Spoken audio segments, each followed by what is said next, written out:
আমার কাছে কয়েকটি ঘটনা ঘটে গেল, দুর্ভাগ্য। খুব শ্রদ্ধার সঙ্গে এসে প্রণাম করে, মহারাজ আপনার টক্স গুলো শুনি, কি সুন্দর। ভালো লাগে, প্রশংসা হলে সবারই ভালো লাগে, আমার তো ভালো লাগে।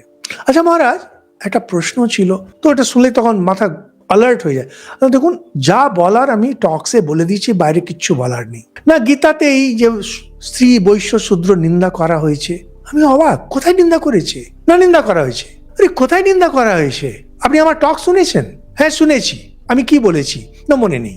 আপনি গীতা পড়েছেন? হ্যাঁ পড়েছি। কি বলেছে গীতাতে? না আমার মনে নেই।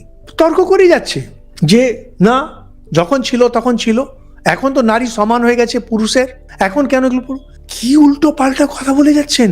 গীতা বলছে সমাজে এরকম করে, কিন্তু যিনি ভগবানের ভক্তি করেন তারা সবাই সমান। আর পুরো উল্টো জিনিস বলছে, তর্ক করে যাচ্ছে। আবার হাত জোর করে বললাম, দয়া করে এবার আপনি আসুন এখান থেকে। কি বলবো, কি হবে এদের? এসে খালি জীবনের কষ্ট, জীবনের কষ্ট, জীবন। আরে কষ্ট হবে না, আপনি ঈশ্বরের দোষ দেখছেন, আপনি শাস্ত্রের দোষ দেখছেন, হিন্দু ধর্মের দোষ দেখছেন। এরপরে যদি আপনার কষ্ট না, আর কবে কষ্ট হবে বলছেন? অনেকবার আমরা এগুলো আলোচনা করেছি, এগুলো মুখে আনতেও লজ্জা করে। হিন্দু, আপনি নিন্দা করুন, আপত্তির কিচ্ছু নেই। বলছি একবার গীতাটা খুলে দেখুন কি বলছেন সেখানে। আমার টক্সে শুনুন একবার। হ্যাঁ শুনেছি। আমি কি বলেছি? না মনে নেই। কি দুর্ভাগ্য, হিন্দু ধর্মের কি দুর্ভাগ্য, দেশের কি দুর্ভাগ্য।